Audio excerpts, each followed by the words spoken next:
इस landmark episode के लिए हमने आज उस शख्सियत को गुफ्तगू के लिए दावत दी है जिनका शुमार सारी दुनिया में अपनी नौइयत के सिर्फ 4 माहिरीन में किया जाता है।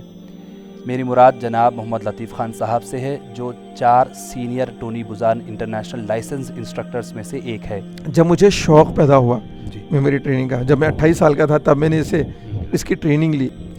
इंसान किसी भी चीज़ को जो है ना अल्फाज की शक्ल में याद नहीं करता, इंसान हर चीज़ को पिक्चर्स की शक्ल में याद करता है। जो राइट हैंडर है एट ए टाइम 6 लेटर्स देख सकता है, right hander, whereas left hander at a time 36 letters देख सकता है। 2 ऑप्शन है आपके पास मेमोरी डेवलप इम्प्रूव करने के।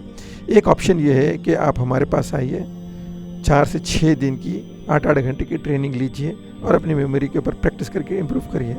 एक दूसरा तरीका है, वो तरीका ये है कि आप कुछ डूस और कुछ डोंट्स इसके ऊपर काम करिए। ट्रेनिंग में लेता था जाके दिल्ली में, वहाँ पर मेरे एक स्टूडेंट थे मोहम्मद फैसल। उन्होंने माशाल्लाह जो ट्रेनिंग के बाद में अपने आप को काफ़ी उसमें एंगेज किया और काफ़ी इम्प्रूव किया और अल्हम्दुलिल्लाह उनको 3 Guinness book of world record मिले।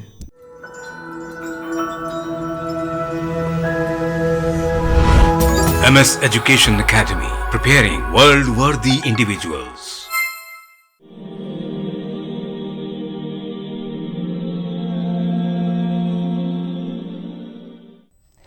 नाज़रीन अस्सलामु अलैकुम। अल्हम्दुलिल्लाह आज गुफ्तगू के 100 एपिसोड्स कंप्लीट होने जा रहे हैं। इस मौके पर हम सारे हमारे व्यूअर्स और सब्सक्राइबर्स का तहे दिल से शुक्रिया अदा करते हैं। आपकी दुआओं और वेल विशेस की वजह से गुफ्तगू की टीम ने ये कारनामा अंजाम दिया है। इस लैंडमार्क एपिसोड के लिए हमने आज उस शख्सियत को गुफ्तगू के लिए दावत दी है जिनका शुमार सारी दुनिया में अपनी नौइयत के सिर्फ 4 माहिरीन में किया जाता है। मेरी मुराद जनाब मोहम्मद लतीफ़ ख़ान साहब से है, जो 4 senior Tony Buzan international licence instructors में से एक है। इस मैदान में आपकी मुसलसल काविशों और कामयाबियों की वजह से आपको India Islamic cultural centre new Delhi ने मेमोरी ख़ान के ख़िताब से नवाजा है। वैसे आप हज़रात जानते हैं कि मोहम्मद लतीफ़ ख़ान साहब हिंदुस्तान के मारूफ़ MS group of educational institutions के चेयरमैन हैं। लतीफ़ सर, गुफ्तगू में आपका खैर मकदम है।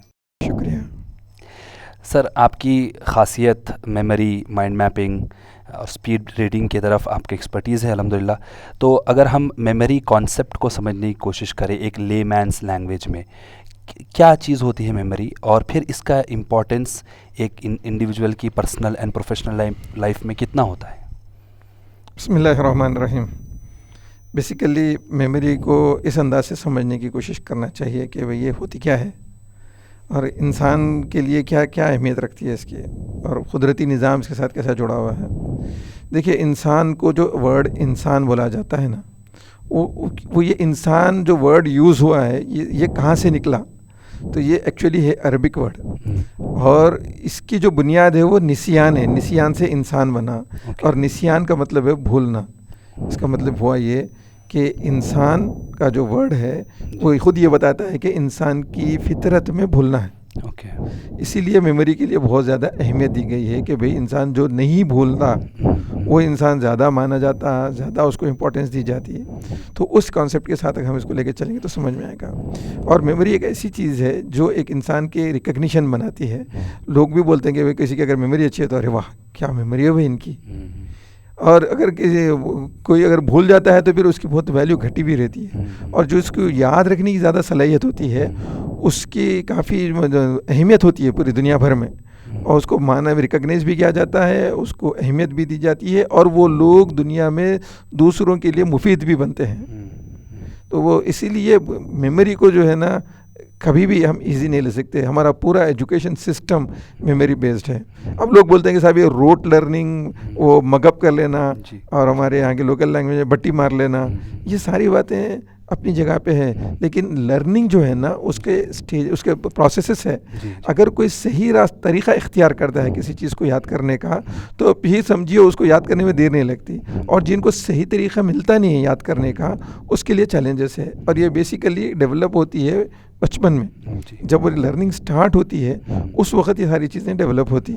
आम तौर पे हमारे यहाँ चूँकि पता नहीं चलता लोगों को और पता नहीं रहता लोगों को भाई कैसे याद किया जाए। इसी वजह से अक्सर क्लासेस के अंदर आपको वेरियस टाइप के स्टूडेंट्स मिलेंगे। एक बहुत जल्दी याद करने वाले बच्चे क्लास में इंटेलिजेंट कहलाए जाते हैं, और एक बच्चे हार्ड वर्किंग रहते हैं लेकिन फिर भी उनको याद नहीं होता कुछ ये है कि इब्तिदाई मरहले में ये बच्चे सारे मेहनत करते, लेकिन जिसका तरीक़ा सही रहता या करीब सही रहता वो लोग याद कर लेते। जिनका तरीक़ा गलत रहता वो बावजूद बहुत सारी मेहनत करने के वो लोग फिर भी याद नहीं रख सकते, क्योंकि उन्होंने सही तरीके से याद नहीं किया। और फिर आहिस्ता आहिस्ता वो लोग मायूस हो जाते, वो लोग क्लास के अंदर पीछे बैक बेंचर्स बन जाते, कॉन्फिडेंस उनका कॉन्फिडेंस भी चले जाता, टीचर्स भी समझते यार ये डल है, ये मद्दू है, इस किस्म की बातें यूज़ करके इनको पीछे कर देते, और फिर उनके बारे में एक टैग भी लग जाता। लेकिन वो बच्चों का कोई कसूर नहीं है। अगर आप मुझसे पूछेंगे कि साहब ये मेमोरी हर इंसान की क्या अलग अलग होती है, तो मेरा जवाब ये होगा कि अल्लाह सुब्हानहू व तआला ने सारे इंसानों को सेम मेमोरी कैपेसिटी के साथ दुनिया में पैदा करे। सिर्फ फ़र्क जो है ना, उसको जो अडॉप्ट करने का तरीक़ा है, जो याद करने का तरीक़ा है, वो जिसको मिल जाए वो आगे निकल गया, जिसको नहीं मिला वो रह गया। इसके बरखिलाफ़ अच्छा भाई किसी को नहीं मिला तो क्या उन्हें ज़िंदगी भर ऐसा रहेगा? नहीं, अगर उसको ट्रेनिंग ले लिया अगर वो, तो फिर वो बहुत आगे निकल जाता। मैं खुद ऐसे स्टूडेंट था, मैं कोई अच्छा स्टूडेंट नहीं कहलाया जाता था क्लास के अंदर, लेकिन जब मुझे शौक़ पैदा हुआ मेमोरी ट्रेनिंग का, जब मैं 28 साल का था तब मैंने इसकी ट्रेनिंग ली, और अल्हम्दुलिल्लाह मैंने इसके ऊपर बहुत काम किया और बहुत मैंने रिसर्च की। मैं दुनिया भर के इलाक़ों में, मैं दूसरे कंट्रीज़ गया, वहाँ जाके इसके स्पेशल ट्रेनिंग्स लिया, तो अल्हम्दुलिल्लाह रब्बिल आलमीन अल्लाह के करम से आज मैं एक अथॉरिटी बना हुआ हूँ। अल्हम्दुलिल्लाह। सर आपने कहा स्टूडेंट्स ख़ास तौर पे जो डिफरेंट कैटेगरीज़ रहते हैं और जो हार्ड वर्कर्स रहते, लेकिन वो लोग उसको रिप्रोड्यूस या उन्होंने ख़ुद जो है लर्निंग के प्रोसेस में पीछे हो जाते हैं। क्या ये मेमोरी टेक्निक सिर्फ स्टूडेंट्स के लिए महदूद है, या फिर ये टीचर्स के लिए भी, या आप जैसा एक ऑर्गेनाइजेशन चलाते हैं, एक लीडर के लिए भी ये बहुत मुफीद चीज़ है? देखिए, मेमोरी की ट्रेनिंग हर किसी के लिए ज़रूरी है, सिवाय उनके जो कुदरती तौर पे बचपन में जिनको अल्लाह ने दे दिया, वो नैक मिल गया, या बाई चांस या बाई सम गाइडेंस, जिनके माँ बाप पढ़े लिखे इंटेलिजेंट रहते, वो लोग अपने बच्चों को फिर भी जो है ना थोड़ा हेल्प कर देते, गाइड कर देते। बाकी के सब लोगों को मेमोरी की ट्रेनिंग लेनी चाहिए अगर वो महसूस करते हैं कि उनको ज़रूरत है। ख़ासतौर पे लीडरशिप लेवल के ऊपर मेमोरी ट्रेनिंग की सख्त ज़रूरत है, और हम तो ये समझते हैं कि हर टीचर को मेमोरी जो है ना ट्रेनिंग आनी चाहिए ताकि वो बच्चों को हेल्प कर सके। अब मैं हज़ारों बच्चों को ट्रेनिंग दे चुका हूँ अल्हम्दुलिल्लाह रब्बिल आलमीन। 1998 से मैं कर रहा हूँ ये काम। मैंने इब्तिदाई मरहले में बहुत स्टूडेंट्स पे काम किया, लेकिन एक पॉइंट पे आने के बाद समवेयर इन द ईयर 2015-16 मुझे ये रियलाइज़ हुआ कि यार कितने भी बच्चों पे काम करो वो एक इंडिविजुअल एफर्ट लगा। Then I started working with teachers. तो मैं टीचर्स के ग्रुप्स को बुलाकर उनको ट्रेनिंग देने लगा। टीचर्स को ट्रेनिंग देने का मुझे फ़ायदा ये महसूस हुआ कि भाई टीचर को जब नैक आ जाता कि भाई कैसा याद होता है, ये मेमोरी होती क्या चीज़ है, ये काम कैसा करती है, जब उनको पता चल जाता तब वो लोग क्या करते, बच्चों को उसी तरीके से बच्चों को सिखाते। तो एक टीचर के अंडर में एक दिन में 200 एवरेज में 200 बच्चे पढ़ते हैं। तो 200 बच्चों को अगर कोई टीचर हेल्प करता चला जाए तो फिर कितने बच्चों का क्या फ़ायदा नहीं होता, फिर उनकी नस्लों का, फिर उनकी अगर वो खुद टीचर बन जाए तो उनके स्टूडेंट्स का माशाल्लाह बहुत लॉन्ग लास्टिंग इसके बेनिफिट्स रहेंगे। जी।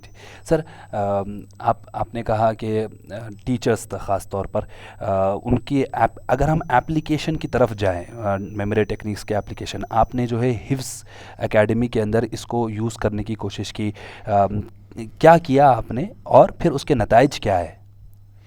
देखिए, मेमोरी को बेस बनाकर अल्हम्दुलिल्लाह रब्बिल आलमीन हमने MS हिफ्ज़ एकेडमी स्टार्ट किया। एक बिल्कुल नया कॉन्सेप्ट था हमारे मुल्क में, मैं समझता हूँ दुनिया भर में भी, जिसके अंदर हिफ्ज़ कराया जा रहा मेमोरी को बेस बनाकर। इसमें बहुत ज़्यादा मेहनत करने की ज़रूरत नहीं रहती। बच्चों की जो लर्निंग गैप्स है उसको हमने आइडेंटिफाई किया और उसके बेसिस पे हमने काम किया। जैसे हमने क्या किया कि एक 5 बुनियादी गलतियाँ जो बच्चों की हिफ्ज़ में होती है उनको हमने आइडेंटिफाई किया। जैसे मिसाल के तौर पे है, भूल की गलती होती है बच्चों से, तजवीद की गलती होती है, मुतशाबिहात की गलती होती है। तो जब ऐसे गलतियाँ बच्चों के होते हैं तो हमने इन गलतियों को आइडेंटिफाई किया। और एक्चुअली होता है क्या, बच्चा गलती करता जाके सबक सुनाता, फिर आके जब फिर सुनाता तो फिर गलती करता। तो चूँकि अब बच्चे को एहसास नहीं होता वो गलती क्या है, तब जाके वो गलती रिपीट होती। तो हमने क्या किया, हर गलती के लिए एक कलर मुतय्यन किया। हमने 5 कलर के 5 हाईलाइटर्स हमने पूरे अपने असातिज़ा को दे दिए। अब असातिज़ा का काम ये है कि गलती कौन सी टाइप की है उसके हिसाब से उसको हाईलाइट करें। जैसे तजवीद की गलती को सपोज ग्रीन है हाईलाइट करना, तो तजवीद की गलती के उन्होंने ग्रीन से कर देते हैं। अगर भूल की गलती है तो उसको येलो से कर देते हैं। अगर मुतशाबिहात की है तो उसको रेड से कर देते हैं। अब होता ये कि जब बच्चा जाके फिर पलट के पढ़ता, और इंसान के अंदर मैं एक बात बहुत अहम आपको बताना चाहूँगा यहाँ पर, इंसान किसी भी चीज़ को जो है ना अल्फाज की शक्ल में याद नहीं करता। इंसान हर चीज़ को पिक्चर्स की शक्ल में याद करता, हर चीज़ को पिक्चर की शक्ल में याद करता। और कोई भी चीज़ इंसान ऐसे ही याद नहीं कर लेता, मतलब एक बात बोल दिया ऐसे याद होगी, नहीं, उसको फितरतन इंसान किसी चीज़ के साथ एसोसिएट कर लेता। जैसे कोई नई इन्फॉर्मेशन उसको मिल रही है तो वो नई इन्फॉर्मेशन को अपनी पुरानी इन्फॉर्मेशन के साथ एसोसिएट करता। वो कुदरती तौर पे, फितरती तौर पे इंसान ये करता है। कोई भी चीज़ मौलक ऐसे याद नहीं होती। अगर कोई मौलक याद करे तो वो फिर फ़ौरन भूल जाते हैं। अक्सर लोग बोलते हैं अरे क्या की बात थी, भूल गया, सुनते कि फ़ौरन भूल जाते, क्योंकि उन्होंने उसको कॉन्शियसली या सबकॉन्शियसली एसोसिएट नहीं किया, इसलिए वो भूल जाते। तो ये बहुत इंपॉर्टेंट है। मैं बता रहा था कि भाई इंसान कोई सी भी चीज़ को पिक्चर की शक्ल में याद करता है, टेक्स्ट की शक्ल में याद नहीं होता। जैसे अगर मैं आपसे कहूँ मैंगो, तो फ़ौरन आपके दिमाग में जो है ना मैंगो की पिक्चर आ जाती, ना कि MANGO आता। जी, टेक्स्ट नहीं आता। जी, टेक्स्ट नहीं आता। टेक्स्ट कभी भी हम नहीं करते। आप कितना भी टेक्स्ट पढ़ लीजिए, वो टेक्स्ट को आप पिक्चर में कन्वर्ट करते हैं। बेसिकली ऐसे ही होता है। अब आगे से आप गौर करके देखें तो आपको भी समझ में आएगा कि भाई हर चीज़ को आप पिक्चर की शक्ल में लेते हैं। इंसान इमेजिनेशन में स्टोरीज बना के याद करता है। सही। आप कोई भी चीज़ देंगे तो जो लोग एसोसिएशन अच्छा जानते हैं, जो लोग इमेजिनेशन जिनके अच्छे होते हैं, इनकी मेमोरी अच्छी होती है बुनियादी तौर पर। जिनके पास इन चीज़ों की कमी रहती वो लोग याद नहीं कर पाते। यानी तो चीज़ों को इतना रिपीट करे जैसे हम अपने बचपन में 2 1 2 2 2 4 2 3 6 2 4 8 इतना टेबल्स पढ़ते थे। आज भी अगर हमारे को अगर उठा के पूछ दिए तो हम फट से बोल देते कि हाँ ये इसका आंसर है। बल्कि तो जैसे छोटी छोटी पोएम्स जो बचपन में पढ़े, ट्विंकल ट्विंकल लिटिल स्टार, आज भी हम अगर 50 साल की उम्र में भी है तो भी हम फ़ौरन वो पूरी बोल सकते हैं। ऐसा नहीं है कि हमको उसको जाके क्या रिवाइज करके आके बोलना है। तो रिपीटेशन जितना ज़्यादा होता याद होता। ये बहुत इंपॉर्टेंट एस्पेक्ट है। मतलब उतना रिपीटेशन इस उम्र में आके किसी को करने के लिए बहुत मुश्किल है। इवन स्कूल के हायर क्लासेस के बच्चों को रिपीटेशन करना बहुत मुश्किल होता है। बचपन में ठीक है, वो ज़्यादा एक्टिविटी नहीं, छोटी से थोड़ी चीज़ें रहते, हर आदमी चलते फिरते खेलते कूदते वही पूछता तो उसके याद हो जाता। तो इस चीज़ को समझना है कि एसोसिएशन करना है और पिक्चराइजेशन करना है, और फिर इमेजिनेशंस करना है, स्टोरीज़ बनाना है, उसके पिक्चर्स अपने दिमाग के अंदर डेवलप करना है। तो उससे जल्दी जल्दी याद हो जाता कि जब बच्चे पिक्चराइजेशन से चीज़ों को याद करते हैं तो आप अगर अब हमारे बच्चों का जो है ना, आप अगर हमारी किताबें देखेंगे आजकल फिर भी टेक्स्ट बुक्स कलरफुल आ रही है। पहले ज़माने में या कुछ साल पहले भी ब्लैक एंड वाइट आती थी। देखिए ब्लैक एंड वाइट चीज़ जो है ना इंसान बोर हो जाता। अब एक ब्लैक एंड वाइट टीवी में, एक बड़ी टीवी में एक जो है ना पिक्चर लगाई है, एक फिल्म दिखाई है बच्चों को। ऐसे एक छोटी सी जो है ना स्क्रीन के ऊपर कलर टीवी पे आप उसको वही पिक्चर दिखाई है और वो सामने बिठा दीजिए, बोले देखो, बल्कि सब बच्चे कलर की तरफ देखेंगे, बिकॉज कलर अट्रैक्ट करता। और हमारी टेक्स्ट बुक्स जो है ना वो ब्लैक एंड वाइट होती है। तो हमने क्या किया कि अब हिफ्स के जो बच्चे करने जाते हैं तो पूरी कुरान शरीफ ब्लैक एंड वाइट है। तो हमने क्या किया, उसके अंदर कलर चढ़ाना शुरू किया, इनकी गलतियों को बुनियाद बनाकर। तो इस तरीके से वो कलर जो है ना रिकग्नाइज हो जाता बच्चों को।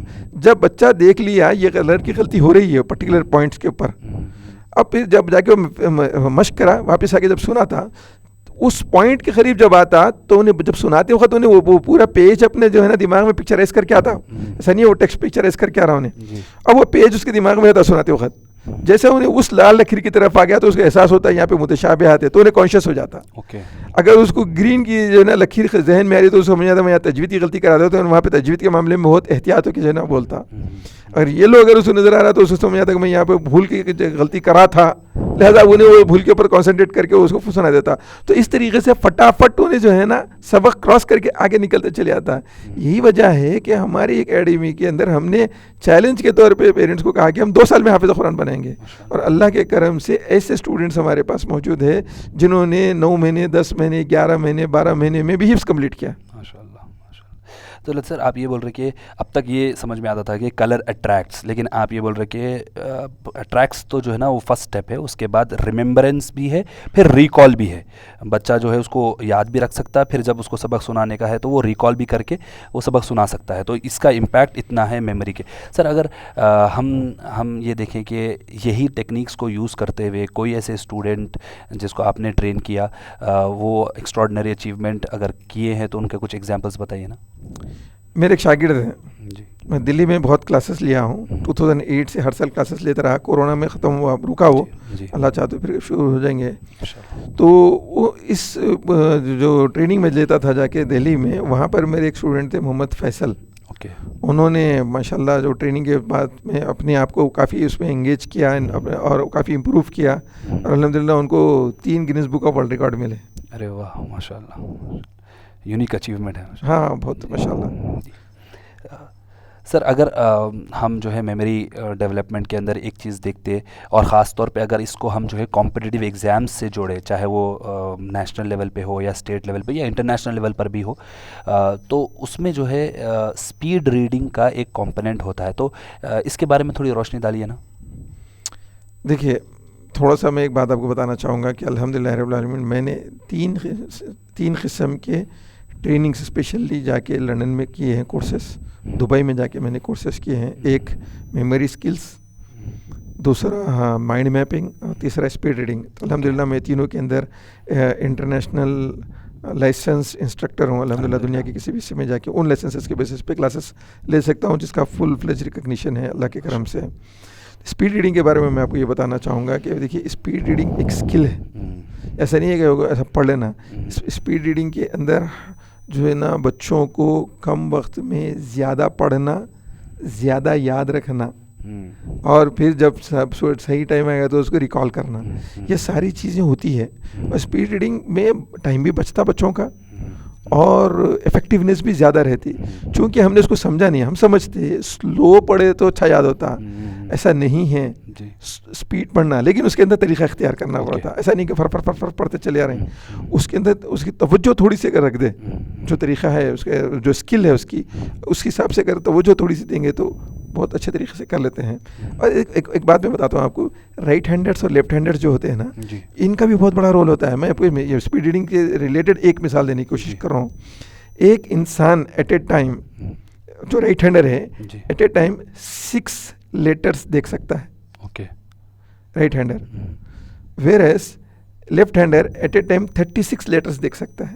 यानी अगर 6 लेटर्स का एक वर्ड है तो आप समझ लीजिए राइट हैंडर जो है ना, अल्लाह ने ऐसी बनाई है राइट ब्रेन और लेफ्ट ब्रेन।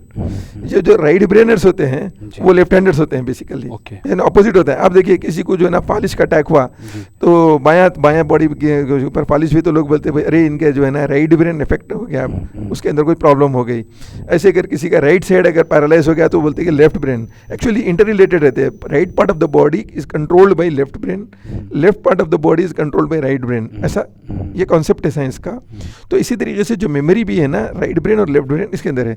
तो जो राइट ब्रेनर्स रहते हैं, लेफ्ट हैंडर्स, उनकी कैपेसिटी कुछ ज़्यादा रहती है। यही वजह है कि ये लोग बहुत ज़्यादा क्रिएटिव भी होते हैं। वेयर एज लेफ्ट ब्रेनर्स जो रहते हैं, राइट हैंडर्स, वो लोगों की जो है ना क्रिएटिविटी थोड़ी सी कम होती है। इसीलिए हमारे ये जो ट्रेनिंग प्रोग्राम्स रहते हैं इसके अंदर हम दोनों ब्रेन्स को एक्टिवेट करने की मेहनत करते हैं, चाहे वो मेमोरी स्किल्स हो, चाहे वो माइंड मैपिंग हो, चाहे वो स्पीड रीडिंग हो। तो राइट ब्रेनर्स जो है ना, जो लेफ्ट हैंडर्स होते हैं, ये लोग 36 लेटर्स यानी एक टाइम पे 6 वर्ड्स देख सकते हैं। Whereas right handers, left brainers जो है ना, एक टाइम पे 6 लेटर्स देख सकते हैं यानी एक वर्ड देख सकते हैं। तो इसीलिए जो लेफ्ट हैंडर्स रहते हैं वो लोगों को ज़्यादा क्रिएटिव माना जाता है, वो लोग जो है ना ज़्यादा इफेक्टिव भी होते हैं और उनके आउटकम्स और उनके रिजल्ट भी बहुत अच्छे होते हैं। सर आपने जो है ना मेमोरी के बारे में बात की और फिर उसके बाद स्पीड रीडिंग की बात की, आपने माइंड मैपिंग को भी मेंशन किया, थोड़ा माइंड मैपिंग के ऊपर रोशनी डालेंगे? देखिए माइंड मैपिंग एक लर्निंग टूल है बेसिकली। एक्चुअली मैं इसे कहूँगा कि एक थिंकिंग टूल है। एक इंसान जो है ना, जो सोचता है, जो थॉट्स उसके आते हैं, वो थॉट्स जो है ना आते हैं और चले जाते हैं, वो थॉट्स को कैप्चर करना। तो माइंड मैप जो है ना एक पिक्चर है, एक डिज़ाइन है। जिसको पेपर पे डाला जाता है, जिसका एक बेस होता है और बेस की शाखें निकलते चली जाती है और शाखों से फिर मल्टीपल शाखें बनती हैं। दुनिया में इस वक्त जितनी भी टॉप की मल्टीनेशनल कंपनीज़ हैं और जितने भी टॉप के लोग हैं वो अक्सर माइंड मैपिंग यूज़ करते हैं। और मुझे इस बात का शर्फ हासिल है कि जो माइंड मैपिंग के जो इन्वेंटर है मिस्टर टोनी बुजान, उनके पास मैंने रास्त पर्सनली ट्रेनिंग ली माशाल्लाह जी। और अल्हम्दुलिल्लाह रब्बिल आलमीन मैंने उनके पास बार बार जाके मैंने पढ़ा है और काफ़ी बड़ी एज में 76 ईयर्स की एज में उनका इंतकाल हुआ। बहुत ज़बरदस्त टीचर, मैंने ऐसे टीचर शायद ही अपनी ज़िंदगी में देखा। Creativity, mind mapping, memory skill, speed reading, इसके अंदर उनकी अथॉरिटी थी। मैं बेसिक कोचिंग 1998 में मेमोरी की जो है ना, यहाँ पर हैदराबाद में एक प्रोग्राम हो रहा था, वहाँ जाके सीखा। लेकिन मेरे शौक़ की बुनियाद पे 2015 से मैं बाहर के कंट्रीज़ फिरता रहा और बहुत सारी चीज़ें सीखा अल्हम्दुलिल्लाह। सर, अगर ये तीनों चीज़ें जो आपने कही है, अगर ये फॉर्मल वे में अगर कोई नहीं सीख पा रहा है किसी भी वजह से, तो क्या उसके वास्ते अल्टरनेटिव्स अवेलेबल है जिससे वो सीख सकें ये चीज़ें? आजकल तो इंटरनेट पे हर चीज़ सीख सकते हैं। बात आके वहाँ रुक जाती है, शौक़ कितना है आपके पास। तो मैंने देखा कि जो लोग जिस किसी भी लाइन के अंदर पैशन रखते हैं वो उसमें आगे बढ़ते हैं। मेरे अंदर भी जुनून था। मैं जब 1998 में कोचिंग सेंटर हमारा चल रहा था तो तकरीबन हमारे 7 साल हो गए थे MS स्टार्ट करके, और मुझे एक धुन थी कि कैसे हम स्टेट रैंक्स लाएं, कैसे बच्चों के जो है ना रिजल्ट्स के ऊपर हम अच्छा काम कर सकें। तो वो धुन में जब मुझे कोई किसी ने बताया कि वे फलानी जगह मेमोरी ट्रेनिंग का एक कोर्स हो रहा है, तुम देखो जाके। मैं जाके देखा, शौक़ हुआ, जाके सीखा, फिर आया, फिर अपने बच्चों पे एक्सपेरिमेंट्स करने लगा। इस तरीके से मेरे जो है ना रेगुलर जो मेरा R&D चलता रहा, रिसर्च एंड डेवलपमेंट का काम चलता रहा। अल्हम्दुलिल्लाह 1998 के बाद से MS के अंदर काफ़ी इम्प्रूवमेंट आया और इन चीज़ों के ऊपर मेरी काफ़ी जो है ना तवज्जो रही। मेरा जो रोल इस वक्त MS में है, मैं 3 काम करता हूँ बेसिकली। एडमिनिस्ट्रेशन की फील्ड में मेरा जो रोल है वो डिसीजन मेकिंग, प्रॉब्लम सॉल्विंग है। लेकिन एकेडमिक्स की फील्ड में मेरा जो मेजर रोल है वो मोटिवेशन है। इससे हट के अगर दूसरा काम कोई करता हूँ तो क्रिएटिविटी है, लेकिन मोटिवेशन मेरा मेन रोल है। मैं अक्सर बच्चों से जब मिलता हूँ तो बच्चों को मोटिवेट करना मेरा काम है और अल्हम्दुलिल्लाह रब्बिल आलमीन मैंने देखा बच्चों को बहुत फ़ायदा होता है उसके अंदर। सर, अब ख़ास तौर पे ये जो ज़माना है, आने वाले 20 साल 10 साल को अगर देखें तो आर्टिफिशियल इंटेलिजेंस की बात की जा रही है। जो रोट लर्निंग हो या मेमोरी बेस्ड लर्निंग वगैरह हो, तो आप ये जो फ्यूचर में मेमोरी टेक्निक्स हो या स्पीड रीडिंग या फिर माइंड मैपिंग हो, इसका क्या फ्यूचर देखते हैं आप? जो लोग इन चीज़ों को सीखेंगे, देखिए ये सारी चीज़ें क्रिएटिविटी के ऊपर बेस्ड करती हैं। ओके। जब तक क्रिएटिविटी नहीं आएंगी ये चीज़ों के अंदर आगे नहीं बढ़ सकता आदमी। अगर एक चीज़ को आपको याद करना है तो उसको क्रिएटिव अंदाज में इसको आपको एसोसिएट करना पड़ता, तो वो याद होती। जैसे नॉर्मल कैजुअल वे में अगर आप इसको एसोसिएट करें तो भूल जाते। और माइंड मैपिंग भी सारी क्रिएटिविटी के ऊपर बेस्ड करती है। स्पीड रीडिंग के अंदर भी ये माइंड मैपिंग और मेमोरी के दोनों कॉम्बिनेशन के साथ अगर आप वर्क करें तो फिर उसका बेनिफिट मिलता। और आप कितना भी आर्टिफिशियल इंटेलिजेंस का इफेक्ट दुनिया भर में रहेगा, उसको मैनेज करने वाले या उसको तैयार करने वाले और या उसके हिसाब से जितने लोग काम करने वाले हैं या उसको जो कंट्रोल करने वाले हैं, वो सब लोग बहुत क्रिएटिव होते हैं। और जिनके पास ये चीज़ें आ जाएंगी, क्रिएटिविटी जिनके अंदर डेवलप हो जाएंगी, वो लोगों के लिए तो समझ लीजिए वो सारा आर्टिफिशियल इंटेलिजेंस कंट्रोल करना आसान हो जाएगा। ये बात तो वाज़ेह है कि आर्टिफिशियल इंटेलिजेंस कितना भी हो, जो रियल इंटेलिजेंस है उसको कभी भी बीट नहीं कर सकता। ठीक है, उसको कुछ काम नहीं, खाली वही काम है, इसलिए उन्हें उसके अंदर एक्सपर्ट माना जा रहा। लेकिन एक इंसान, इसके अंदर इस चीज़ की सख्त ज़रूरत है। अगर कोई लीडर बनना चाहता है तो उसको चाहिए कि वो क्रिएटिविटी डेवलप करे। क्रिएटिविटी जब डेवलप होंगी तो ये सब चीज़ें उसके साथ आ जाएंगी। और इसी तरीके से आर्टिफिशियल इंटेलिजेंस कितना भी अपना काम करो, आर्टिफिशियल इंटेलिजेंस के साथ में वो लोग जो क्रिएटिव है वो उनको बाईपास नहीं कर सकता आर्टिफिशियल इंटेलिजेंस। तो मैं भाई यही कहूँगा कि भाई एक नॉर्मल इंसान के लिए भी ये सारी चीज़ें, मेमोरी हो, माइंड मैपिंग हो, स्पीड रीडिंग हो, इसकी ज़रूरत है। और एक हाई लेवल के लोग जो लीडरशिप के पास बैठे हैं उनको भी ज़रूरत है। इसके अंदर जो है ना, देखिए रीडिंग की स्किल्स है, वो उसके बगैर कोई आर्टिफिशियल इंटेलिजेंस डेवलप भी नहीं कर सकता। भाई मैं पढ़ने की आदत नहीं है, भाई मैं कर लेता हूँ, भाई तुम पढ़ते ही नहीं तो तुम करेंगे क्या? तो पढ़ना आना चाहिए। अब पढ़ने के लिए इतना ज़ख़ीरा है कि आप एक किताब अगर 1 महीने में पढ़ने लगेंगे तो आप कुछ भी नहीं पढ़े आज के ज़माने में। आपको इतना तेज़ पढ़ना आना चाहिए कि आप एक किताब 4 दिन में, हफ्ते भर में या लेके बैठे तो आधी ख़त्म कर देना। ये अच्छा, ऐसा भी नहीं है कि खाली किताब पढ़ के आप छोड़ दें, किताब पढ़ना भी, समझना भी, उसको याद भी रखना है। तो ये पूरे कॉम्बिनेशंस आपको जो है ना चलना है, और कम टाइम में, क्योंकि आपके पास ज़ख़ीरा बहुत ज़्यादा है करने का। तो इस चीज़ के ऊपर अगर हम इन चीज़ों को छोड़ के चलेंगे तो वो नहीं होने वाला है। लोग बोलते हैं कि भाई आजकल कैलकुलेटर का ज़माना है तो सब याद करने की ज़रूरत है, आजकल कंप्यूटर का ज़माना है वो सब याद करने की ज़रूरत है। जो कैलकुलेटर और कंप्यूटर पे डिपेंडेंट है वो लोग दुनिया में डिपेंडेंट लाइफ जीते हैं। जो कैलकुलेटर और कंप्यूटर से इंडिपेंडेंट है वो लोग दुनिया में इंडिपेंडेंट लाइफ जीते हैं। सही। तो अब चॉइस है। सर आपने कहा कि एक तरफ क्रिएटिविटी है, एक तरफ आपने जो स्किल्स सुनाया, माइंड मैपिंग है, मेमोरी टेक्निक्स है, स्पीड रीडिंग है। आपने कहा कि अगर थोड़ा बेस अगर क्रिएटिविटी का हो तो वो ये स्किल्स पे बहुत जल्दी आगे बढ़ जाएगा। क्या ये भी मुमकिन है कि ये स्किल्स पे प्रैक्टिस करने की वजह से उनकी क्रिएटिविटी भी इंक्रीज़ होती है? क्योंकि एक शायद मिसकंसेप्शन है लोगों में कि क्रिएटिविटी गॉड गिफ्टेड चीज़ रहती है और फिर उसको हम इम्प्रूव नहीं कर सकते, और एक बार अगर लॉस्ट हो जाए तो फिर वो वापस नहीं आती। ये मिसकंसेप्शन है? देखिए, बेसिकली मैं ये 3 चीज़ों के लिए गया था जी। तो मुझे ये 3 चीज़ें सिखाते वक्त पहले क्रिएटिविटी सिखाई गई। ओके। कि भाई कैसे क्रिएटिविटी होती है। अच्छा, क्रिएटिविटी कोई बहुत बड़ा पहाड़ नहीं है। क्रिएटिविटी एक जो है ना एक शौक की चीज़ है। जब आपको उसका मज़ा लग जाता, जैसे आपको उसका मज़ा लगा तो फिर आप उसके अंदर इतने आप इम्प्रूव करते हैं कि ये तीनों चीज़ें खुद बहुत ही आपके हो जाती। ओके। मेमोरी की ट्रेनिंग अगर आपको होना है तो थोड़े क्रिएटिव स्किल्स आपके अंदर होना चाहिए कि भाई 2 ऑब्जेक्ट्स को आप मिलाओ और उसको ऐसे मिलाओ कि वो हर वक्त के लिए याद रहें। ओके। अब हम लोग क्या करते हैं, एसोसिएशंस जब सिखाते हैं तो हम बोलते हैं कि भाई देखो, इमेजिन करो एक एलिफेंट, इमेजिन करो एक कार, अभी दोनों को एसोसिएट करो, ऐसा एसोसिएट करो कि आप भूलना नहीं। तो बहुत लोग बहुत तरीक़ों से उसको एसोसिएट करते हैं। भाई इसका एक आसान तरीका है कि भाई एलिफेंट इज ड्राइविंग कार। जब एलिफेंट कार ड्राइव कर रहा तो फिर एलिफेंट वो कार कितनी बड़ी होंगी वो भी इमेजिन हमारे होता है, एकदम एक डिफरेंट चीज़ हो जाती हो। यानी तो आप ऐसा भी बोल सकते हैं elephant and car are flying. आप ऐसे भी बोल सकते हैं कि भाई elephant and car are doing racing और एलिफेंट जीत गया। That is possible. आपकी इमेजिनेशन में आप बहुत कुछ कर सकते हैं। Elephant is bowling, car is batting. आप ऐसे भी इमेजिन कर सकते हैं कि भाई एलिफेंट को 4 कार के टायर्स लगा दिए गए। आप ऐसे भी इमेजिन कर सकते हैं कि भाई कार के 4 टायरों की जगह 4 एलिफेंट के पैर लगे हुए हैं। सर, जब ऐसी चीज़ों को आप एसोसिएट करेंगे ना तो आपको जल्दी याद होता।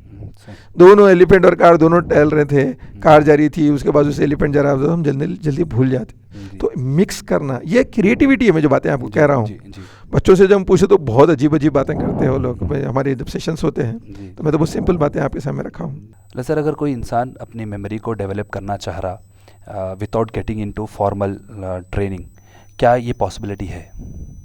बहुत अच्छा सवाल, माशाल्लाह। इसकी ज़बरदस्त पॉसिबिलिटी है जी। ये यहाँ पे बहुत इंपॉर्टेंट बात मैं आपको बता देता हूँ कि अक्सर लोग क्या कहते हैं कि भाई मैं भूल जा रहा हूँ, मेरे को याद नहीं रहता, मैं कुछ भी याद करता हूँ तो वो जहन से निकल जाता है, मेरी मेमोरी वीक है, मैं बहुत ज़हनी तौर पे कमज़ोर हूँ। इस किस्म की जो बातें करते हैं ये बहुत डेंजरस है। मैं ये कहूँगा कि यह 2 ऑप्शन है आपके पास मेमोरी डेवलप इम्प्रूव करने के। एक ऑप्शन ये है कि आप हमारे पास आइए, 4 से 6 दिन की 8-8 घंटे की ट्रेनिंग लीजिए और अपनी मेमोरी के ऊपर प्रैक्टिस करके इम्प्रूव करिए। एक दूसरा तरीका है, वो तरीका ये है कि आप कुछ डूस और कुछ डोंट्स इसके ऊपर काम करिए। डूस क्या है? डूस ये है कि आप अपने आप के बारे में, अपनी मेमोरी के बारे में पॉजिटिव बात करिए। अपने आप से कहिए भाई मेरी मेमोरी बहुत अच्छी है, मेरे को अच्छा याद रहता, आई कैन रिमेंबर एनीथिंग। मैं जो देखता हूँ याद हो जाता, जो सुनता हूँ याद हो जाता, जो महसूस करता हूँ वो याद हो जाता। आप बार बार अपनी मेमोरी के बारे में अच्छी बात करना, और किसी से मिले तो उसको भी बोलना, अपनी तरफ से आगे बढ़ के बोलना, अल्हम्दुलिल्लाह भाई मेरी मेमोरी तो बहुत अच्छी है, my memory is very good, my memory good memory gives me lot of confidence. इस किस्म से आप पॉजिटिव बात करते जाएंगे ना, ऑटोमेटिकली मेमोरी इंप्रूव होना शुरू कर देती है। ऑन दी अदर हैंड, अगर आप अपनी मेमोरी के बारे में नेगेटिव बोलते रहें तो होता ये कि इंसान के अंदर 2 टाइप के माइंड्स हैं। एक कॉन्शियस माइंड, एक सबकॉन्शियस माइंड। कॉन्शियस माइंड वो होता है जो नॉर्मल माइंड है, जिसको जो इंसान कॉन्शियसली जो एफर्ट लगा के चीज़ों को डेवलप करता, काम करता है उसके ऊपर। और एक सबकॉन्शियस माइंड वो है जो कॉन्शियसली करते करते एक स्टेज पे पहुंच जाता, जिसको हम लोग हैबिट बोलते हैं कि वो खुद होने लगती वो चीज़ें। तो वो हैबिट वाले जो स्टेज होता है उसको सबकॉन्शियस माइंड बोलते हैं। तो अगर इंसान बार बार अपने बारे में पॉजिटिव बोलते रहा और कॉन्शियसली एक पॉइंट पे आने के बाद उसका सबकॉन्शियस को अडॉप्ट कर लेता, तो उसकी आदत तो उसके अंदर पैदा होती है। उसके बाद में उसका सबकॉन्शियस ये देखता है कि इसकी मेमोरी कैसे अच्छी हो जाए, हर तरीके से उन्हें खुद एफर्ट लगाना शुरू कर देता, और इसको ज़्यादा मेहनत करने की जरूरत नहीं, खुद ब खुद ही होता। जैसे साइकिल चलाते वक्त कितनी कॉन्शियसली जब सीख रहे थे, तो इतनी कॉन्शियसली हम साइकिल चलाना सीखते कि भाई गिरते पड़ते, उधर से गाड़ी आ रही संभलते, कुछ पीछे इधर तो होते, उतर के खड़ जाते, 50 चीज़ें करते थे। एक मरतबा वो चलाना सीख लिया तो फिर अब गाड़ी भी, साइकिल भी चला रहे हैं, आजू बाजू से बड़े बड़े गाड़ियाँ भी जा रहे हैं, और हम एक दूसरी धुन में भी चल रहे हैं, हम किसी से बात करते हुए भी जा रहे हैं या कुछ सोचते हुए भी जा रहे हैं। ये क्या हो गया, सबकॉन्शियस माइंड लेवल पे जब आ जाते हैं तो चीज़ें बदल जाती है। कॉन्शियस में तो इंसान बहुत एहतियात करता है। तो इसीलिए सबकॉन्शियस माइंड अगर पॉजिटिविटी अडॉप्ट कर ले आपकी मेमोरी को लेके, तो फिर सबकॉन्शियस माइंड ये देखता है कि आपकी मेमोरी अच्छी हो जाए। फिर अगर आपका सबकॉन्शियस माइंड नेगेटिविटी अडॉप्ट कर लिया कि इन्हें बार बार बोल रहा है, इन्हें भूल जाता भुलक्कड़ है, इस किस्म के नेगेटिव अगर ले लिया, तब उसके अंदर उन्हें ये देखता है कि इन्हें ये चीज़ें भूलेंगा कैसे, यानी हम अपने पैर पे खुद कुल्हाड़ी मार रहे हैं। तो इससे बचना चाहिए। तो मतलब मोटी बात यह है कि अपनी मेमोरी के बारे में या अपनी किसी भी चीज़ के बारे में इंसान को पॉजिटिव होना बहुत ज़रूरी है। तो सर, आपने कहा कि हज़ारों बच्चों को आप ट्रेनिंग देते हैं, और 2008 से आपने सिलसिला शुरू किया, पैंडमिक तक जो है 10-12 साल तक हर साल आप देते रहे IISc दिल्ली में। तो ये स्टूडेंट्स में से कोई ऐसे एग्जाम्पल है जिसके अंदर स्टडीज़ में बच्चों को आपके टेक्निक से फ़ायदा हुआ है? बहुत ज़बरदस्त एक बात याद आ गई, वो बताता हूँ आपको मैं। देखिए, हमारे पास क्लास 8th में, लॉन्ग बैक की बात कर रहा हूँ, क्लास 10th में एक लड़की पढ़ती थी जिनके माँ और बाप दोनों डॉक्टर थे, और वो बच्ची जो है ना हर सब्जेक्ट में अच्छी थी, मैथ्स में वीक थी। तो दोनों फादर मदर दोनों मेरे पास आए एक दिन, आके बोले, सर आपसे एक अदबन गुजारिश है कि आप कुछ भी करके ये देखिए कि हमारी ये बच्ची मैथ्स में पास हो जाना, फिर आगे हम इसको बायोलॉजी की फील्ड में ले जाएंगे, और हमारा हॉस्पिटल है और हमारी बच्ची को हम डॉक्टर बनाएंगे, और फिर वो हॉस्पिटल संभालने वाली बन जाएंगी, तो इसलिए हमारे को जो है ना बेहतर रहेगा, मगर इसका 10th निकलना बहुत ज़रूरी है। बच्ची अच्छी भी पढ़ने वाली थी, लेकिन मैथ्स में गैर मामूली उसका परफॉर्मेंस होता था, कमज़ोर होती थी। तो मैंने कहा ठीक है, मैं कोशिश करूँगा इंशाल्लाह, आप दुआ करिए। उसके बाद में वो बच्ची को बुलाया, उससे बैठ के बहुत बात करा, उसकी काउंसलिंग करा, उसको अंडरस्टैंड करा। फिर उसके बाद में मैंने क्या किया, उसको एक फार्मूला दिया। बोला, बेटे तुम को मैं एक वजीफ़ा दे रहा हूँ, आप उसको वजीफ़ा बोलिए आप, मैं एक वजीफ़ा देता हूँ, यह वजीफ़ा तुमको रोज़ाना रात में सोने से पहले 10 मरतबा पढ़ के सो जाना है, और सुबह नींद में से उठने के बाद में तुम इसको 10 मरतबा पढ़ना, और पाबंदी से इसको करना 21 डेज़ तक। अगर एक दिन भी बीच में छूट गया तो फिर तुम्हारे को वहाँ से फिर 21 डेज़ करना है। तो बच्ची भी माशाल्लाह बहुत डिटरमिन्ड थी, अच्छी फैमिली की बच्ची थी। उसने कहा sir I will do it. तो वो बच्ची गई, जाके जो है ना अल्हम्दुलिल्लाह उसके ऊपर काम किया, जैसा मैंने कहा वैसा किया। हुआ ये कि जब 10th का एग्ज़ाम हुआ तो रिज़ल्ट आया, तो उसको सबसे ज़्यादा मार्क्स मैथमेटिक्स में है। अरे वाह, माशाल्लाह। और उसके बाद में और सोने पे सुहा के देखिए, वो बच्ची बोली मैं बायोलॉजी नहीं पढ़ती, मैं मैथ्स पढ़ती हूँ। She took maths as her main subject, और उसके बाद में वो आगे बन जाके इंजीनियर बन गई। माशाल्लाह। वो बेचारे पेरेंट्स का फ़ायदा हुआ, नुकसान हुआ, मैं नहीं जानता, लेकिन बच्ची को फ़ायदा हुआ। अब सवाल ये पैदा होता है कि साहब वो वजीफ़ा क्या था। इंटरेस्टिंग बात तो यहाँ पे आके रुकी हुई है। तो वजीफ़ा बहुत सिंपल था। मैंने बच्ची को एक छोटी सी एक लाइन लिख के दिया, और उसे कहा कि बेटा इस लाइन को आप सुबह और शाम जैसा मैं बताया वैसा पढ़ो। तो वो बच्ची जाके पढ़ी थी, और वो लिखा हुआ क्या था, mathematics is very easy for me and I like it more each day. इतना सिंपल था। और मैं इसको ये बोला था, जब भी तुम इसको पढ़ेंगे तो उसको फील करना, ऐसा मैथ्स मेरे लिए इजी हो जा रही, मैथ्स मेरे लिए इजी हो जा रही, एंड आप रिजल्ट तो बता दिया क्या मिरेकल था। तो एक्चुअली किसी भी सब्जेक्ट को ले लें, किसी के लिए साइंस है, किसी के लिए कोई और सब्जेक्ट अगर मुश्किल है, if they start doing this, तो ऑटोमेटिकली वो चीज़ होती है कि देखिए इंसान की जो साइकोलॉजी है ना, ये बहुत ही ज़बरदस्त चीज़ है। जिसको ये समझ में आ जाए और जो इसको इस्तेमाल कर ले, उसके लिए फिर स्काई इज़ लिमिट। सर अगर स्लीप को हम देखें, बहुत सारी चीज़ों को स्लीप के साथ जोड़ा जाता उनके फिज़िकल बैलेंस वगैरह मेंटेन करने के लिए, क्या इसका भी इम्पैक्ट मेमोरी के ऊपर पड़ता है? अच्छा सवाल है। देखिए, हमारी जो मेमोरी की ट्रेनिंग होती है ना, उसके अंदर एक पूरा कंप्लीट टॉपिक है स्लीप मैनेजमेंट। स्लीप का बहुत बड़ा रोल है मेमोरी के अंदर। मेमोरी का जो पूरा प्रोसेस है ना, वो पूरा दिमाग से चलता जी। और दिमाग को रेस्ट की ज़रूरत पड़ती। जो बच्चे अच्छा सोते उनको अच्छा याद रहता, जो बच्चे सोते नहीं उनको याद नहीं रहता। और एक बहुत इंटरेस्टिंग बात क्या है मालूम है, इंसान अब एक अजीब बात मेरे को दिमाग में आ गई तो मैं बता रहा हूँ आपको। हम बच्चों से जो सवाल करते हैं वो ये कि भाई अच्छा बच्चों ये बताओ कि बेहतरीन टाइम याद करने का कौन सा है, ऐसा टाइम जो इंसान को इफेक्टिवली याद होता। तो बच्चे अक्सर बच्चे क्या बोलते हैं, सुबह में जब हम पढ़ते हैं तो फ्रेश याद होता, बहुत अच्छा याद होता। यहाँ पे दो बातें हैं, याद होना और याद रहना। मैं आपसे सवाल करता हूँ आज कि याद होना इम्पोर्टेंट है या याद रहना इम्पोर्टेंट है? याद रहना इम्पोर्टेंट। याद रहना इम्पोर्टेंट है, ये बहुत अच्छा है। तो आपका जवाब सही है। तो पहली बात ये है कि याद होना जो है ना, आप जब सुबह सुबह बैठ के किसी चीज़ को याद पढ़ते हैं ना, चूँकि दिमाग फ्रेश रहता है, आप नींद से जागे हुए रहते, थकावट नहीं रहती और अतराफ़ का माहौल भी बिल्कुल सन्नाटे का रहता, तो जल्दी जल्दी बहुत अच्छा याद होता। लेकिन जो एक पॉइंट है जो एजुकेशन स्टडीज़ में या हमारे रोज़मर्रा की ज़िंदगी में फॉरगेटिंग जो बोलते हैं जी। ये बहुत इंपॉर्टेंट है। इंसान भूलता क्यों है? तो मैं बताऊं आपको कि इंसान भूलता इसलिए क्योंकि इंटरफेरेंस जो उसकी ज़िंदगी में होता है किसी भी चीज़ के अंदर किसी भी तरीके से, तो इंसान भूलने लगता। अगर आप मैं और आप बात कर रहे हैं, अचानक कोई बीच में आके कुछ पूछे, अच्छा हम उनकी तरफ तोजह दे पलट गए, मैं क्या बोल रहा था जी। तो क्या हुआ, इंटरफेरेंस हुआ। तो इस मैं एक मिसाल दे रहा हूँ इंटरफेरेंस की।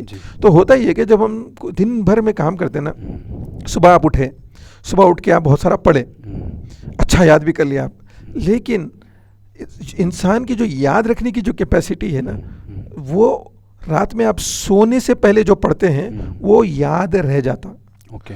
वो इसलिए याद रहता है क्योंकि वो विदाउट एनी इंटरफेरेंस आप, अच्छा इसके अंदर एक और बात, वो काफ़ी आगे पीछे कर रहा हूँ, लेकिन इसमें समझने की बात क्या है, जो भी इंसान दिन भर में करता है ना, वो चीज़ उसके दिमाग के अंदर जाके जो एग्जिस्टिंग इन्फॉर्मेशन है उसके साथ इंटीग्रेट होती। ओके। जो चीज़ जितनी प्योर इंटीग्रेट होती वो उतनी अच्छी याद रहती, और जितनी ज़्यादा इम्प्योरिटी रहती वो उतनी कमज़ोर रहती। तो होता क्या, जो हम रात में सोने से पहले जब पढ़ते हैं ना, जब सो जाते हैं तो बीच में कोई हमारी एक्टिविटी नहीं हुई, कोई इंटरफेरेंस नहीं हुआ, तो वो एज इट इज़ वो जाके वो हमारे दिमाग में जो है ना अच्छा स्ट्रांग बैठ जाता, क्योंकि इंटरफेरेंस नहीं है, प्योरिटी बहुत है इसके अंदर। जब हम सुबह में कोई एक्टिविटी करते हैं, जैसे आप सुबह पढ़े, उसके बाद में फिर हम कुछ जो है ना अपने रूटीन की एक्टिविटी किए, खाए पिए, फिर स्कूल चले गए, कॉलेज चले गए, और वहाँ जाके पढ़े, खेले कूदे, इनसे मिले उनसे मिले, आ गए शाम में, फिर जो है ना हम ट्यूशन को चले गए और ये काम करे और वो काम करे, कुछ कई चीज़ें करे, फिर हम रात में जाके सो रहे। तो वो जो सुबह हम पढ़े बहुत अच्छा याद करे, उसके साथ दिन भर के पूरे एक्टिविटीज़ एक इंटरफेरेंस की शक्ल लेते हैं, और जब जाके हम सोते तो वो जो पढ़े थे वो कमज़ोर हो जाता, और वो कमज़ोरी के साथ जाके सोते। और फिर होता ही है कि बच्चे चंद दिनों का नहीं बोलते, यार मैं इतना याद करता हूँ फिर भी मैं भूल जाता हूँ। तो बच्चों की गलती ये है कि याद करके उसको अधूरा छोड़ दे रहे, प्रोसेस नहीं फॉलो कर रहे हो। हाँ जी। और असल में एक्चुअली उसके अंदर एक चीज़ वो लोग मिस कर रहे हैं, वो क्या है कि हम ये सजेस्ट करते हैं कि भाई तुम इतनी मेहनत करें। अच्छा, पढ़ने के लिए हमारा भी यही है कि भाई आप सुबह के टाइम पढ़ो, बहुत अच्छा याद होता, लेकिन अब वो वैसे ही पढ़ते कि सो नहीं सकते, और रात में ही सोना है। तो इस बीच के इतने सारे इंटरफेरेंस को अगर कवर करना है तो आप सुबह जो पढ़े उसको रात में सोने से पहले एक वक्त रिवाइज कर दीजिए। ओके। बहुत ज़्यादा नहीं, एक वक्त उसको रिवाइज करिए, वो ऐसा ही फ्रेश हो जाता है जैसा आप सुबह में पढ़े थे। तो इसीलिए रात में सोने से पहले एक मरतबा दिन भर जो काम करे या दिन भर जो याद करे पढ़े उसको रिवाइज करो। और मैं रिवीजन के लिए नहीं बोल रहा हूँ, 1 घंटे का जो आप पढ़े थे उसको आप 2 मिनट 5 मिनट में रिवाइज कर लीजिए। I am not asking you to spend again neither 1 hour. Revision बोल रहा हूँ मैं आपको, पूरा पढ़ना नहीं बोल रहा हूँ। तो उससे आपके अंदर फ्रेशनेस, उसके अंदर स्ट्रेंथ आ जाती, और जब आप सोते तो फिर वो स्ट्रांग बनता। तो अक्सर लोग क्या करते हैं, मेहनत करते हैं, ज़ाया कर देते, फिर दूसरे दिन कमज़ोर हो जाते, फिर वही याजूज माजूज का मामला हो जाता। दिन भर उन्होंने वो पूरी दीवार को जो है ना पतली की, फिर दूसरे दिन तो दीवार मोटी हो गई। सर, ख़ास तौर पे वो बच्चे या जो वर्किंग प्रोफेशनल्स भी है जो फॉर्मल ट्रेनिंग में नहीं जा सकते तीनों ही चीज़ों के अंदर, स्पीड रीडिंग किसी भी वजह से, ये लोग कैसे जो है कौन से बुक्स को रेफ़र करें ताकि इनके अंदर ये जो स्किल्स है ये डेवलप हो? देखिए, इंटरनेट पे तो सब कुछ अवेलेबल है, चाहे तो इंटरनेट से ले सकते हैं इन्फॉर्मेशन, मगर इंटरनेट के अंदर सबसे बड़ा प्रॉब्लम डिस्ट्रैक्शन है। डिस्ट्रैक्शन, सही। हाँ, अलबत्ता मैं ये सजेस्ट करूँगा कि कुछ बुक्स पढ़ें, वो बुक्स से रिलेटेड कुछ ज़रूरत है तो इंटरनेट पे जाके देखें। इंटरनेट देख के उसके बाद में बुक्स की तरफ जा भी नहीं सकते, और इंटरनेट के अंदर आप ऑटोमेटिकली अपना कंसंट्रेशन लूज़ कर लेते क्योंकि वहाँ पे कनेक्टिविटी नहीं मिलती आपको। तो मैं सजेस्ट करूँगा कि जो बुक है, जो बेसिक अगर किसी को मेमोरी डेवलप करना है, जो मैंने भी कहा था, वो है कि how to develop super power memory by Harry Lorayne. 25 रुपये 50 रुपये में आ जाती किताब हो, लेकिन दुनिया की बेस्ट किताब है। आपको ये जो हैबिट्स पे, कोठी पे, यहाँ पे रोड्स पे जो किताबें बेचते ना लोग, उनके पास मिल जाती है वो किताब, लेकिन लोगों को आइडिया नहीं रहता। लोग, अच्छा मैं देखा भी हूँ कई मरतबा, लोग बड़े शौक से खरीदते, पढ़ते नहीं जाके। तो पढ़ना, अच्छा पढ़ने के बाद में आपको कोई चीज़ की जरूरत पड़े, आप जाके इंटरनेट पे उसको रिफ़र कर सकते हैं। वैसे नहीं, यानी तो फिर आप इंटरनेट के ऊपर सब्सक्राइब करके आप कोई कोर्स ज्वाइन करिए, अगर आपके पास उतना है, अगर स्किल और शौक़ वक्त, तो वह कर लीजिए। ऐसे ही मैं टोनी बुजन साहब की किताब है यूज़ योर हेड, यानी तो यूज़ योर मेमोरी। ये किताब अगर ख़रीदेंगे तो मेमोरी और माइंड मैपिंग, ये दोनों के अंदर बहुत अच्छी इन्फॉर्मेशन उन्होंने दी है। उसे स्पीड रीडिंग से रिलेटेड इन्फॉर्मेशन इसके अंदर भी मिल जाएगी। सर, ये 100th गुफ्तगू का एपिसोड रहा है अल्हम्दुलिल्लाह, तो इसके पीछे it is sponsored and produced by MS education academy, तो इसके पीछे क्या आइडिया रहा है और फिर क्या अचीव हुआ है, इससे थोड़ी आप रोशनी डालेंगे तो? देखिए, इसके पीछे जो बेसिक आइडिया था ये कि भाई हमारे लोगों को चीज़ों को साथ अवेयर करना, और मोस्टली हमारे जो पेरेंट्स हैं, माशाल्लाह एक बहुत बड़ा ह्यूज नंबर है। अब इस वक्त अल्लाह के करम से 33,000 स्टूडेंट्स MS में पढ़ रहे हैं। अब 33,000 स्टूडेंट्स के अगर आप पेरेंट्स देखेंगे तो वो अप्रॉक्सीमेटली 50,000 के ऊपर रहते हैं। तो उस हिसाब से हम ये चाह रहे थे कि हमारे पेरेंट कम्युनिटी को बेसिकली इन जनरल सबके लिए कि दुनिया में जो चीज़ें चल रही है उसके बारे में बताएं। और हमने भी ये देखा है कि बहुत सारे पेरेंट्स को इल्म नहीं होता, कभी कभी वो ऐसे डिसीजंस लेते कि बाद में उसको रिपेंट करते हैं। तो हमने इसके अंदर ये कोशिश की कि एक्सपर्ट्स को बुलाकर उनको जो है ना इंट्रोड्यूस किया जाए, ताकि एक अथॉरिटी, देखिए एक है कोई भी आदमी आके कुछ भी बात कर लेना, लेकिन एक अथॉरिटी आके बात करना।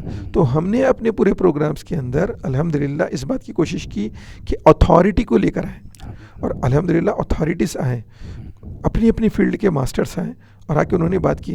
मैं तो कहूँगा कि एक मरतबा ये सारे एपिसोड हमारे वो सारे जितने भी सब्सक्राइबर्स हैं और जितने हमारे पेरेंट्स हैं वो सब देखें। एक एक फील्ड की इतनी इन डेप्थ इसके अंदर इंफॉर्मेशन मिली है, मैं इसको बयान नहीं कर सकता। तो ये सारी चीज़ें जो है ना अल्हम्दुलिल्लाह रब्बिल आलमीन बहुत ज़बरदस्त रही, और इसके जो फीडबैक्स हमारे पास है बहुत शानदार है। लेकिन शायद अब हमारे को, चूँकि किसी भी चीज़ की एक उम्र होती है, इस सिलसिले को रोकना पड़ेगा, कोई एक नई चीज़ के साथ हम दाखिल होंगे। लेकिन इस पूरे एपिसोड के अंदर, इस पूरे प्रोसेस के अंदर एक शख्सियत जिसको मैं बहुत ज़्यादा अप्रिशिएट करूँगा, वो है हमारे इस प्रोग्राम के होस्ट अब्दुल ख़ादर साहब, जिन्होंने माशाल्लाह इस चैलेंज को एक्सेप्ट किया और कंसिस्टेंसी के साथ ये 100 एपिसोड्स जो हुए उसमें 99 एपिसोड्स में रहे। एक में अब एक सफ़र की वजह से वो उनसे मिस हो गया, लेकिन अल्हम्दुलिल्लाह रब्बिल आलमीन बहुत अच्छा रहा। अब्दुल ख़ादर ख़ुद हमारे यहाँ पर एक बोर्ड ऑफ डायरेक्टर्स में से एक मेंबर है, one of the board of director है, और माशाल्लाह MS के स्टूडेंट हैं, और अल्हम्दुलिल्लाह उन्होंने काफ़ी सलाहियतें अपने अंदर पैदा की। अल्लाह ने इनको बहुत खूबियों से नवाजा। ये ख़ुद भी एक हाफ़िज़ कुरान है, और अल्लाह सुब्हानहू व तआला ने इनको बहुत स्किल्स दिया, और अदब और लिहाज के साथ माशाल्लाह सारे काम करते हैं, और उनको जो काम हम देते हैं बोर्ड की तरफ से जो ज़िम्मेदारी दी जाती है वो बहुत अच्छे तरीके से निभाते हैं।